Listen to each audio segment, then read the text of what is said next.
So let's talk about something a lot of us start to notice after we hit 40, but maybe we don't totally get what's happening. I'm talking about those subtle and completely natural shifts in our blood sugar.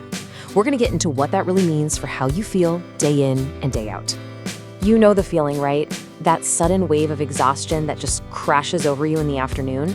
Or maybe that weirdly shaky, kind of irritable feeling that just pops up out of nowhere. It can be really confusing, can't it?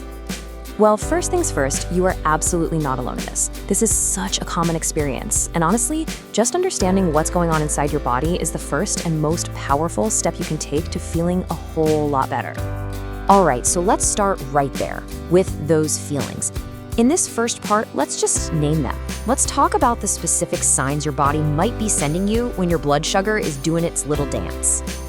You know, what's so interesting is how many of these things we just kind of blame on a busy life and push through. That brain fog that makes it impossible to focus, getting super hangry just an hour after you eat, or those intense, gotta have it now sugar cravings. These aren't just random annoyances. They are direct messages from your body about its fuel supply. Okay, so we've talked about the what. Now let's get into the why. We're gonna take a peek under the hood at what's happening with your body's fuel system, and most importantly, why it's a completely normal part of this chapter of life.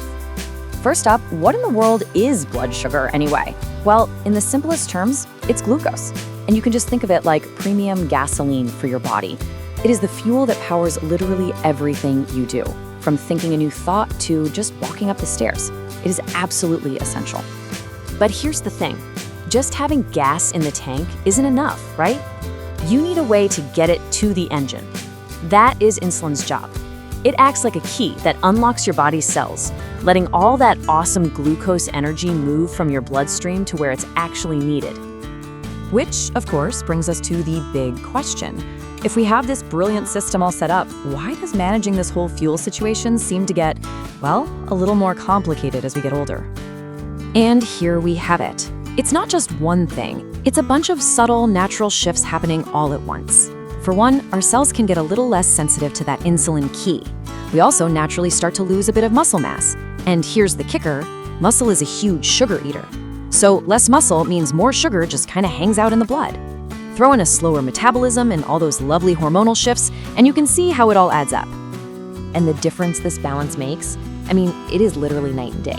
On one side, you've got that roller coaster, feeling tired, moody, hungry, and just foggy. But on the other side, you've got this steady, calm energy. You feel stable, you feel focused. The goal here is just to spend way more time on the right side of this chart. So how do we actually do that? Now for the really good part. Let's talk about the simple, gentle habits that can bring back that stability. And I want to be clear, this is not about strict diets or complicated rules. This is your empowering action plan. It really does start with what's on your plate, and a balanced meal is way less complicated than it sounds. The magic formula is just combining 3 things: protein, healthy fats, and fiber.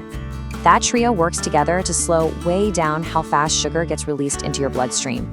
No more of those crazy spikes and crashes. Okay, I absolutely love this quote from the source material. Movement acts like a second insulin. It's just such a perfect way to think about what happens when we get our bodies moving. And listen, we're not talking about some grueling workout here.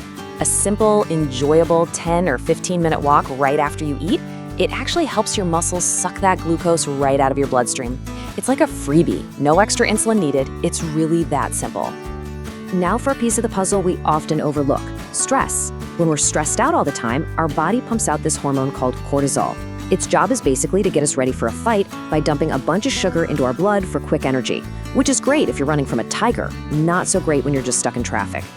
So what that means is that managing your stress is managing your blood sugar. And the good news is it can be really simple. Taking a few deep breaths, putting on some music you love, a little bit of light stretching, these small, calm moments have a real physical impact on your body. And finally, please do not forget about sleep. It is the foundation for, well, everything. When we don't get enough sleep, our insulin just flat out doesn't work as well, and our cravings for sugary, quick-fix foods, they go through the absolute roof.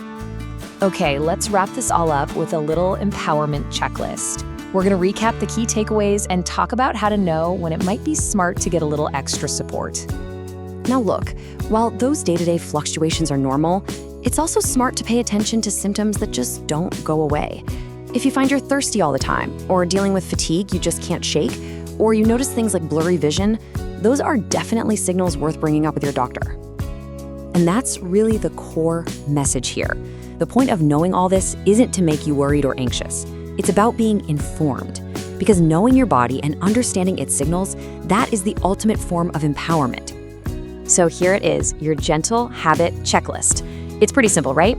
Eat balanced meals, move your body gently, drink your water, find ways to de-stress, and make sleep a priority.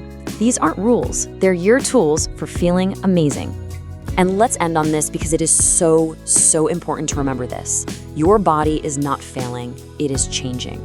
The goal isn't to fight against these changes, it's to learn how to work with them, with a little kindness and a lot of understanding. So, my question to you is this: what's just one gentle habit you can start with today?